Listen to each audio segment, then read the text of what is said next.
What was the secret of Morphy's invincibility? I think that it was a combination of unique natural talent and brilliant erudition. His play was the next, more mature stage in the development of chess. Morphy had a well-developed feeling for position, and therefore he can be confidently regarded as the first swallow, the prototype of the strong 20th century grandmaster. World champion Garry Kasparov, from his book, My Great Predecessors, Volume 1.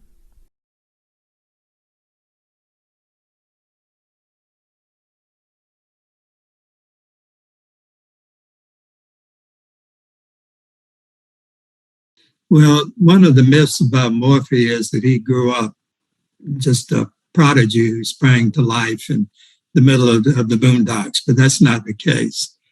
New Orleans, where he grew up, was actually considered one of the strongest chess communities in the world in the United States in his childhood. Eugene Rousseau lived there, and he was considered one of the top 2 players in the U.S. He played the first U.S. championship match in New Orleans in 1845 against Charles Stanley from New York. He lost, but he was a big influence on Morphy's development. Morphy played many games with Rousseau before he left New Orleans later. When Paul Morphy was barely 4 years of age, he began to be interested in books and pencils, and very soon learned to read and write. He was an exceedingly quiet child and gave no trouble whatever to his mother, nor to his nurses. At an early age, he entered Jefferson Academy at New Orleans and was looked upon as a very studious pupil. He did not care for sports and very seldom came down for recess, preferring to remain in the classroom reading or writing. However, when he did descend to the courts of play, he would merely look on, but never participated in the various games in which the other boys took part. He was more advanced in learning than boys of his age, and his classmates regarded him as a genius. In appearance, he was cold and distant, due to a certain degree to nearsightedness, but his coldness was only apparent, for he was exceedingly courteous and pleasant to all with whom he came in contact. Among his friends, the most intimate was Charles A. de Maurian, and that friendship, which began at Jefferson Academy, lasted until Morphy's death. Regina Morphy Vortier. One of the ironies that I found in going to Howard Staunton's writings was in the 1840s, late 1840s, in his Illustrated London News column.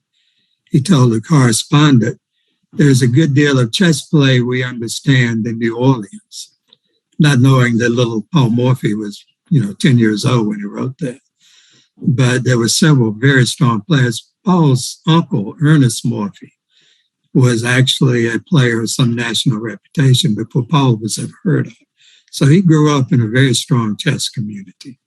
Paul Morphy apparently often played with him, and so the chess knowledge of Ernest Morphy was transmitted to Paul Morphy. The books that existed in that day, I mean, they had Philidor's book. I mean, it was a fraction of what they've got today. You could, a really diligent student could probably read all of the important chess literature that existed in the space of a year or something, probably in those days.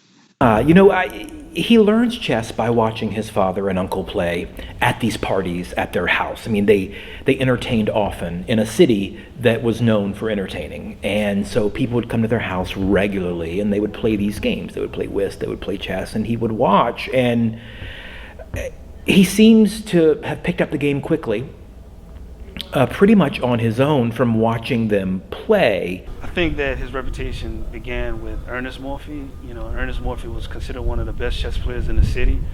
And when Paul Morphy started to show promise as a prodigy as a youth, I think his uncle just had a knack for PR. His uncle was the one that, really promoted the image of Paul Morphy.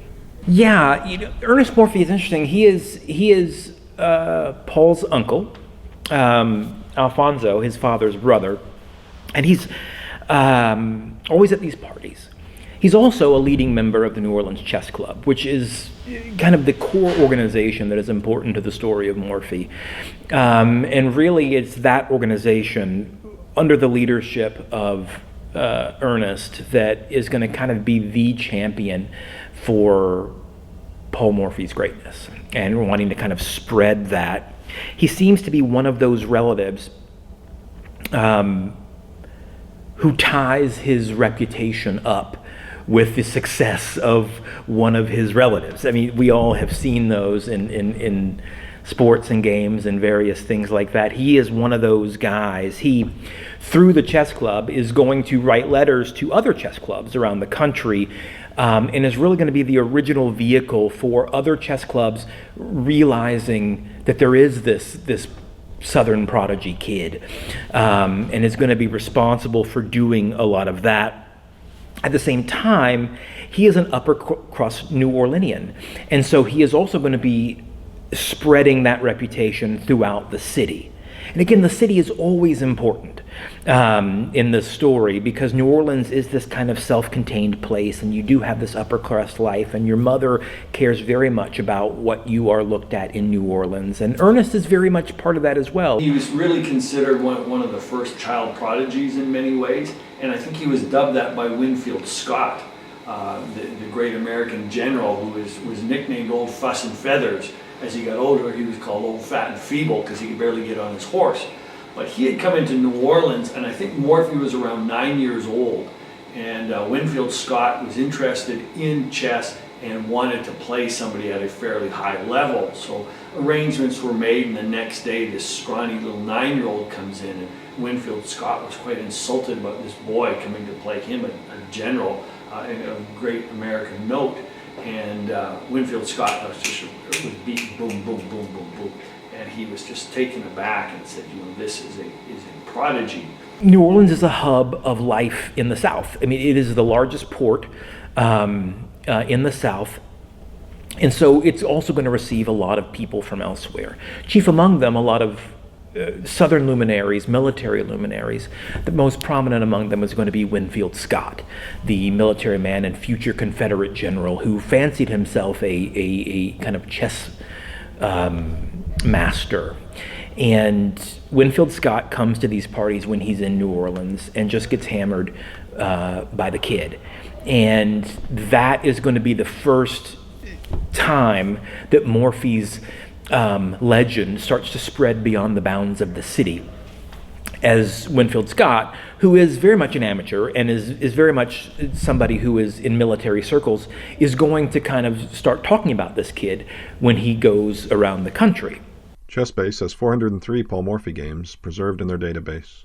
The earliest is a victory over his father Alonzo when Paul was 10. 403 games is obviously a fraction of how many Paul actually played, but determining what that fraction is would be guesswork.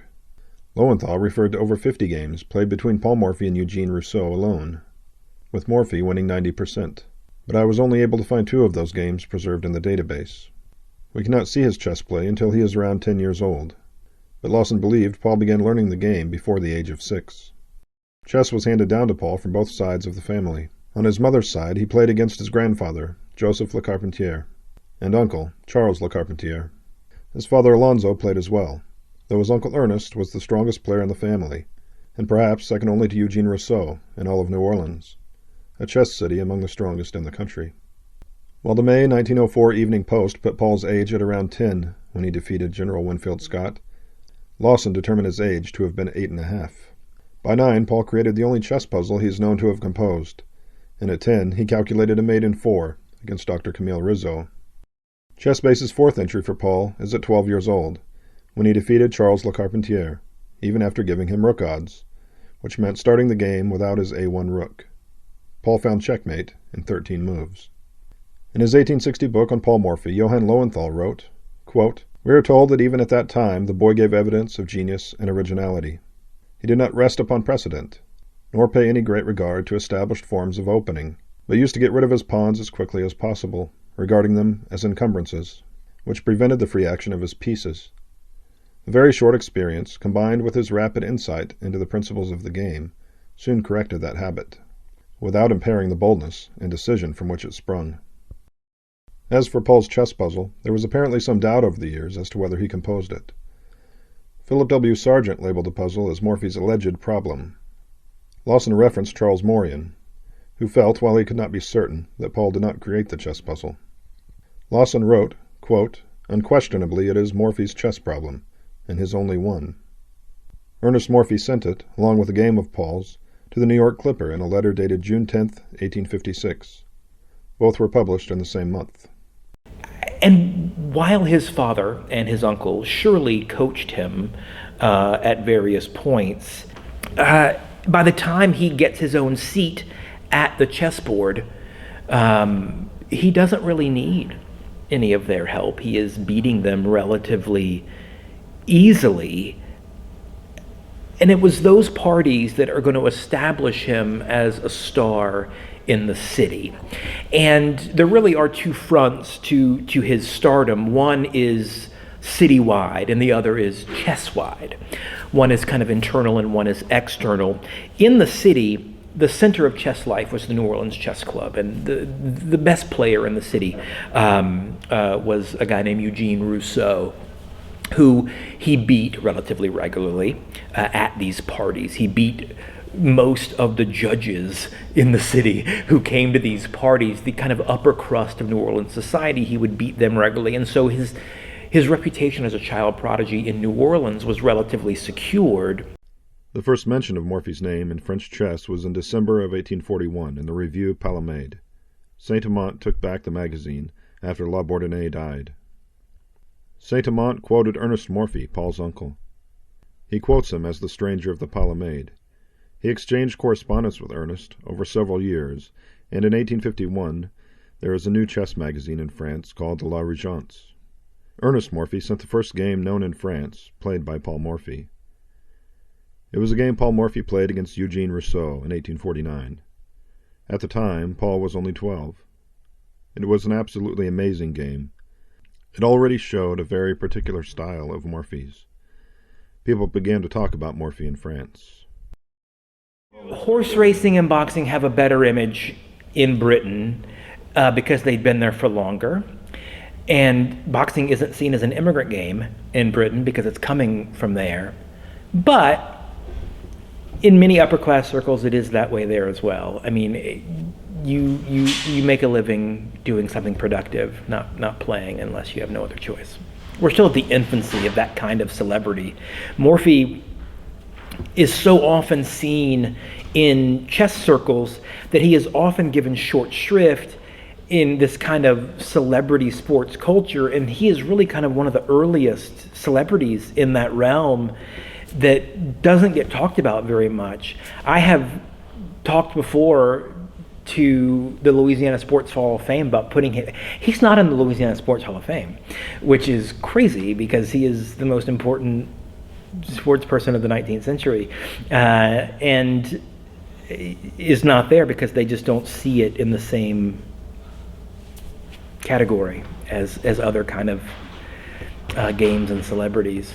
But he really does have a role there, and I think that's going to end up weighing on him as well because he doesn't handle that well. I mean, he's not very good with that criticism, and he's not very good with the kind of limelight. And I think it'd be impossible to say that some of his later problems aren't the result, not just of chess, but specifically of chess celebrity. I have a history background. That was my undergraduate degree in history, and my son played chess at his middle school when he attended there. So when I came on campus here and started to learn about some of the different people who had gone to Spring Hill College, I was fascinated by Morphy and thought, boy, I think this guy should be promoted more, and both as a student here and as a chess legacy. I mean, Lowenthal was, I think, Hungarian, and he was a player kind of the Staunton generation, a leading player, whether he was number 3 in the world or number 5 in the world or whatever, I don't know. I mean, they didn't have ratings. They didn't have tournaments. So it's really hard to rank these guys. It's just reputation. This guy is killing everybody, at the Cafe Kaiserhof in Berlin. This guy's killing everybody at Simpson's Divan in London. How do you know which one's better? I mean, there's no way to know. But Lowenthal was a leading player who at some point did a tour of the United States. I mean, the New Orleans Chess Club, and really all Southern chess clubs, were seen as secondary because they were Southern. And there really was a desire to earn a reputation for something better for places like the New Orleans Chess Club. And actually, it's Ernest, through the chess club, who helps convince Lowenthal to come to one of these gatherings at the house to begin with. Lowenthal originally comes to New York, and he does come to New Orleans not for Morphy. He's coming because he's going to a lot of these chess clubs and kind of playing on this tour. But it's Ernest who really convinces Lowenthal to say, "Hey, listen, I've got this child prodigy here. You've got to see this guy." I mean, he really is the progenitor for a lot of that. Lowenthal, for his part, he claimed that he had always heard of childhood chess prodigies before, but he'd never actually seen one. They were kind of an urban legend for him. And he goes to the Morphy household, not because he believes it's true, but because he's kind of humoring Ernest. He's kind of humoring the chat. He's a guest of the New Orleans Chess Club, and he's like, "Okay, sure, yeah, whatever, I'll go." And he went to America, and he traveled around going to different chess clubs where I guess he'd play some games for stakes or give a simultaneous exhibition or something, and then he'd move on to the next place.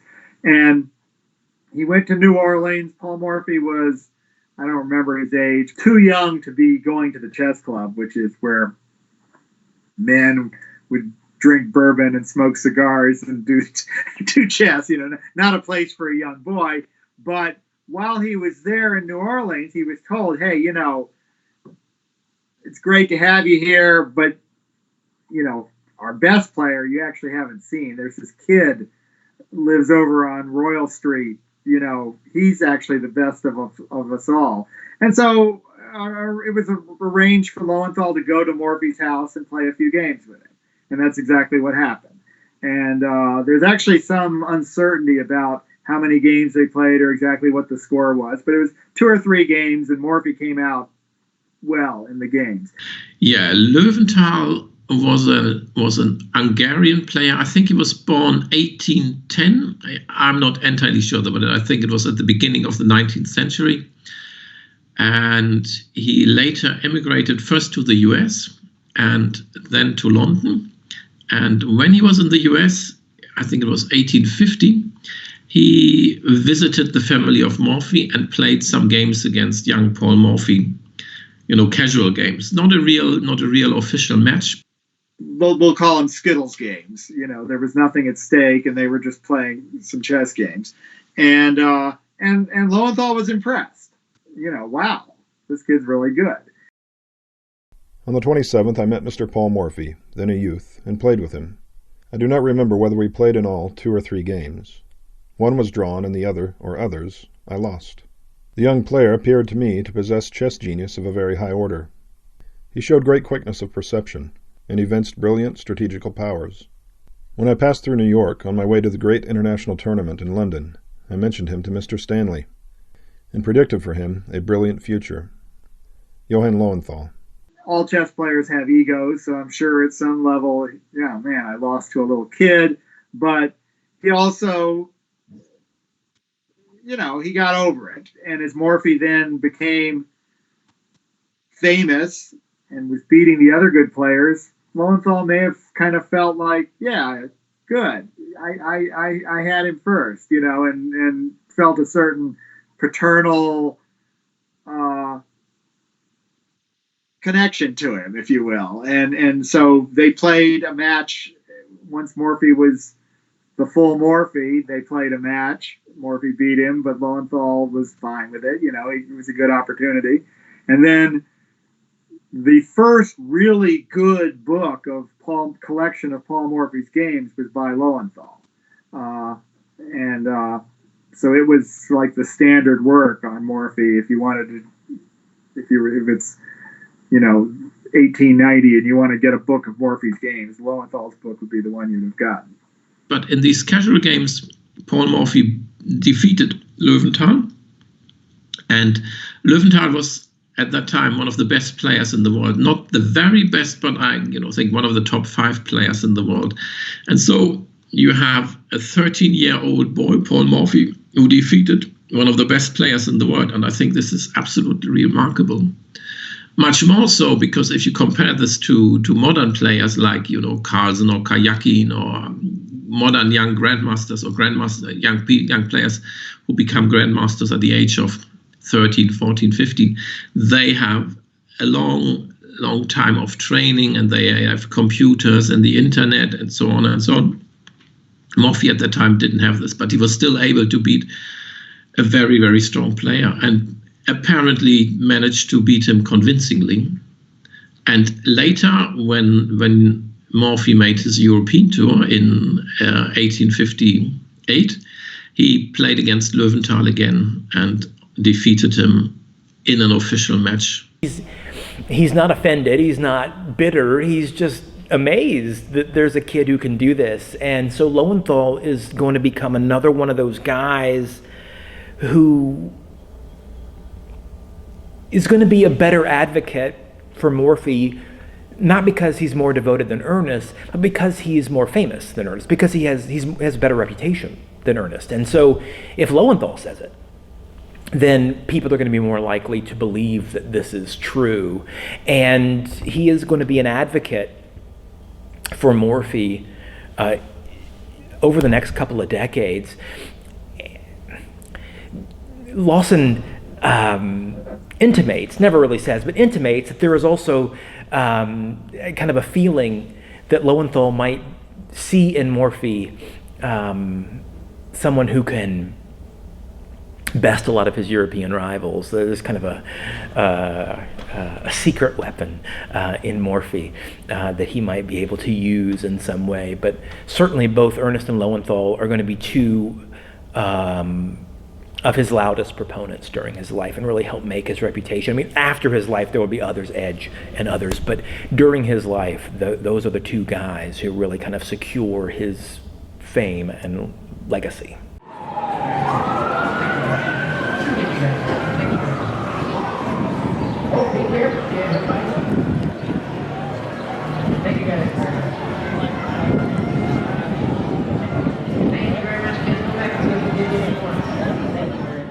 Yeah, Broussard's was the place where Jefferson Academy, it was the grade school that Paul Morphy attended with his best friend, Charles Marion.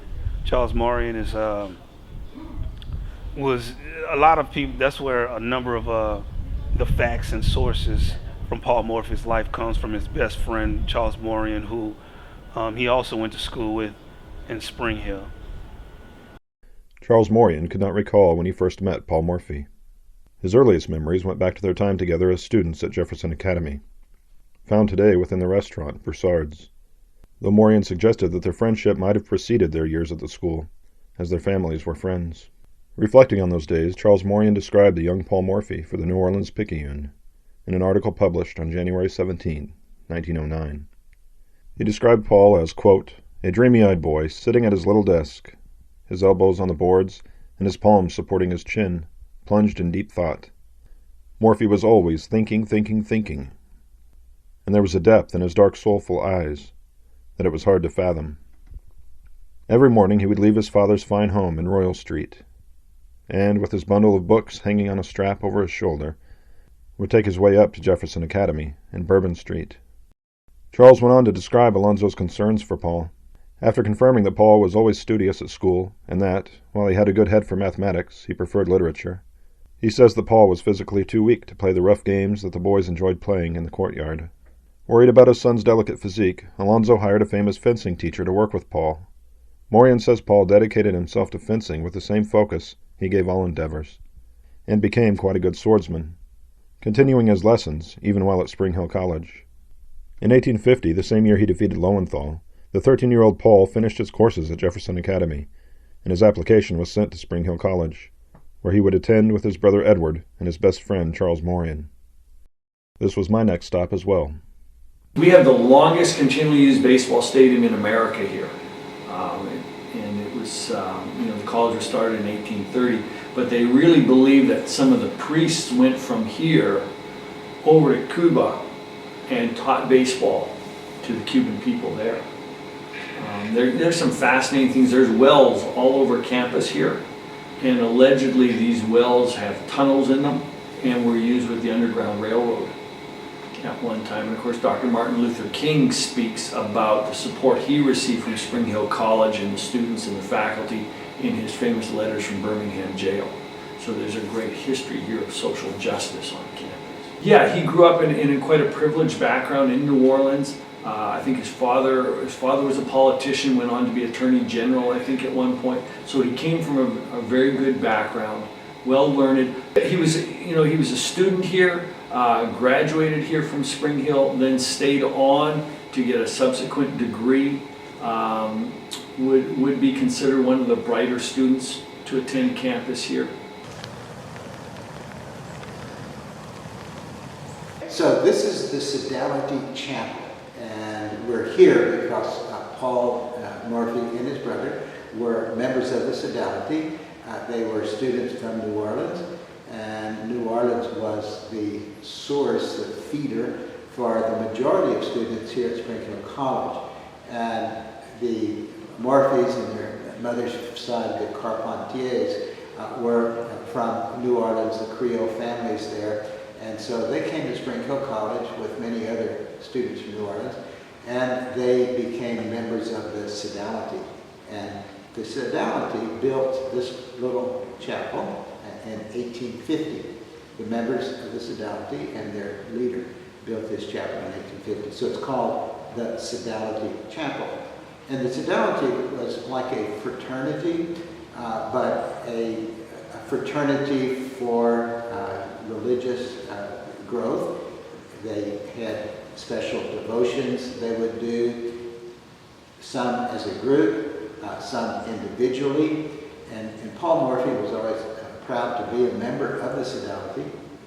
So the Sodality was this small faith community, and they were dedicated to the protection and the patronage of the Blessed Virgin Mary. So the Sodality Chapel, if you look around the chapel up here on the wall behind the altar, you see a statue of Mary, the Immaculate Conception, and the altar itself has a letter, actually two letters entwined with each other, A.M., which means Ave Maria, Hail Mary. So the whole chapel is dedicated to the patronage of Mary, and was used by the members of the Sodality when they were here at Spring Hill College. When the Morphys were here, the college had two divisions, the junior division and the senior division. And that followed the old system of colleges in Europe, the humanities colleges, liberal arts colleges in Europe. And the junior division was for boys from about 8 or 10 years old until they were 15 or 16, something like that. But the major goal of the junior division was to learn Latin, because all of the studies in the senior division were in Latin. So the junior division were young boys, middle school and high school. Once they mastered Latin, they moved into the senior division. And that focused on the study of philosophy and theology, which was all done in Latin. So they had to know Latin very well. In his book, My Great Predecessors, Volume 1, world champion Garry Kasparov listed English, French, Spanish, and German as languages spoken by Paul Morphy. Based on the curriculum at Spring Hill College in the 1850s, we can include an understanding of Latin to that list. Lawson recounted a story of Paul's days at Spring Hill College, in which Father Bodequin overheard Paul suggesting that he could beat his classmates blindfolded. The priest sometimes played chess with the students and took Paul up on the challenge. Without looking at the board, the young Paul shocked the priest by winning the game. In 1849, Ernest Morphy sent Lionel Kaiseritsky a letter. Kaiseritsky was the editor of La Regence in France, but would make his most remembered mark on chess history 2 years after Ernest's letter, by being on the losing end of the immortal game against Adolf Anderssen. In the letter, recorded in Lawson's book, Ernest wrote, "This child has never opened a work on chess. He learnt the game himself by following the parties played between members of his family. In the openings he makes the right moves, as if by inspiration, and it is astonishing to note the precision of his calculations in the middle and endgame. When seated before the chessboard, his face betrays no agitation, even in the most critical positions. In such cases he generally whistles an air through his teeth, and patiently seeks for the combination to get him out of trouble. Further, he plays 3 or 4 severe enough games every Sunday, the only day on which his father allows him to play, without showing the least fatigue." Charles Morian, Morphy's lifelong friend, confirmed that Paul spent about as much time on chess as a middling club player might today. Regina Morphy quoted Morian as saying, "For a year or two, I may say that I hardly lost sight of him, except for about 6 weeks at vacation time, and during that whole time I never saw Paul play a single game of chess. He never talked chess to anyone, nor probably gave it a thought. He had neither a chess board nor a chess book." At Spring Hill, he continued to be the close student that he had been at Jefferson Academy in New Orleans, and his intellectual superiority over his companions soon became manifest to all there, as it had been in earlier days. I have heard one of his professors, a man of mature years and great experience, say that of the thousands and thousands of boys and youths that came under his observation in long years devoted to teaching the young, he had never met anyone who could compare with Paul Morphy in strength and capacity of intellect. Morian said that he did not recall a chessboard making an appearance during his days at Spring Hill, along with Paul and Paul's brother Edward, until around 1852. Some of the boys' classmates started playing, though Paul mostly acted as tournament director, correcting misunderstandings of the rules. One day the two found each other in the infirmary, sent for some trifling indisposition, as Morian put it. The chessboard happened to be there as well, and Morian asked Morphy how it was that 2 intelligent people could sit for an hour moving little wooden pieces around a board. Paul answered, if you knew the game, you would change your opinion. Paul then taught Morian, who would become his most frequent opponent on record, how the pieces moved. Morian appears to have caught chess fever during their 2 days in the infirmary, and sought out his own chessboard and chess books. Morian claimed that Paul rarely used his books except for a few minutes at a time, though the two did play through some of the games of Staunton, Anderssen, and Kaiseritsky together. Frederick Edge later joined the chorus of Paul's friends and family, who insisted that Paul did not engage in deep study of chess books, writing that he heard Paul comment the continuations and comments the writers made seemed obvious. To him, it was a casual thing. He wouldn't play for money. He considered it to be a game for amateurs, not a gambling game. That would be unique amongst today's top players. Chess is their main focus. Caruana recently said, well, okay, I do other things, but chess is always in the back of my mind, at very least, if it's not in the front of my mind. I think that's true across the board, across the spectrum of today's grandmasters. But Morphy didn't have that. He didn't have that kind of consuming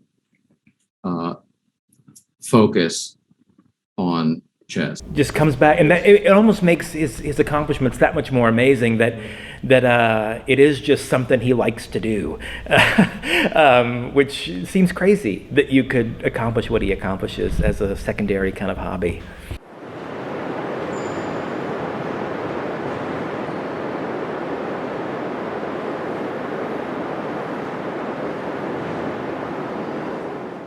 My name is Ian Poole. I am the co-founder and current president of the Paul Morphy Chess Club.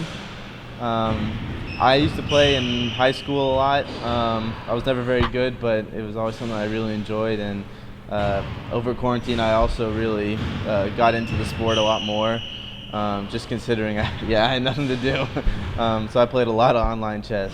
So I'm Miles Sansusi. I started playing chess when I was younger with my grandpa, and I recently started getting more interested in chess over quarantine because I just had nothing else to do, and I wanted to get started on a new hobby. I did notice that once I came back to school and a lot of people had seen the Queen's Gambit, that had really created a much stronger interest around school in chess. And so I think that helped us gain support for starting the new club and actually have a decent amount of members to actually join. We started this club it was very quick after that show came out. Yeah. And we saw a huge uptick in people who wanted to participate. We have 50-something people in our group chat for the club. Now, 50-something people don't show up to the meetings, but the fact that, a lot of people were really interested around this time and wanted to learn a lot more certainly affected the success of the club near the beginning. Me and a couple of the other people in the club, Miles, there's this little statue of Paul Morphy, a little memorial statue between Mobile Hall and the Student Center, and we always used to pass it, but we didn't really know too much about it or about who it was about. And so one day we looked it up and realized that this was a world famous chess player that was an alumni of our school, and we were just really surprised to learn that there was no chess club here on campus. So we decided we'd create one, considering that it's such a famous person to have gone here, and to have absolutely no legacy just really kind of made me sad. Over the summer, and I was talking, I had a friend who was really into chess, and when I told him started talking to him about Paul Morphy going to my school, he got really excited and was telling me everything he knew about this person because he was really interested in the history of chess. So yeah, that's the point of this club. None of us are good enough to really teach anybody much anything, but what we can do is we can play chess and we can try and get as many people to know about the sport, know about Paul Morphy as we can. It's just getting college kids to come to meetings is trying to herd cats. It's really difficult to get them to show up, but when they do, they have fun and they play chess, which is what we want, and we just want people to tell their friends about it. And interestingly, the very first reference in Staunton's column is in 1856, and that's before the tournament. That's before Morphy was really known at all outside of. It wasn't known outside of New Orleans. And apparently Charles Mauryan had sent in at least one game of Morphy's. So even though Staunton doesn't address by name, he says, certainly a very high quality. And if the young Philidor of New Orleans continues along his way, he will soon be at the rank of the old and established players. So he was giving Morphy good praise there. At around 18 years old, Paul finished at Spring Hill College. He went back to New Orleans and quickly enrolled at the University of Louisiana, now Tulane University, in 1855. He completed his law degree in 1857 and added another page to the story of his legendary mind by memorizing nearly all of the Louisiana Civil Code. In spite of apparently abandoning chess study, during those years that are crucial in the education of a modern grandmaster, by the time Paul finished at the University of Louisiana, his reputation as a chess player was officially international. Thanks to his uncle Ernest, he had been written about in French chess magazines, and Lowenthal participated in the first international chess tournament in London, 1851, telling the story of the American chess prodigy he had just met in New Orleans. Inspired by the 1851 tournament in London, Daniel Willard Fisk was preparing to organize a similar tournament, a tournament that would determine an American chess champion. With law school completed, and yet too young to practice law, Paul Morphy had some spare time.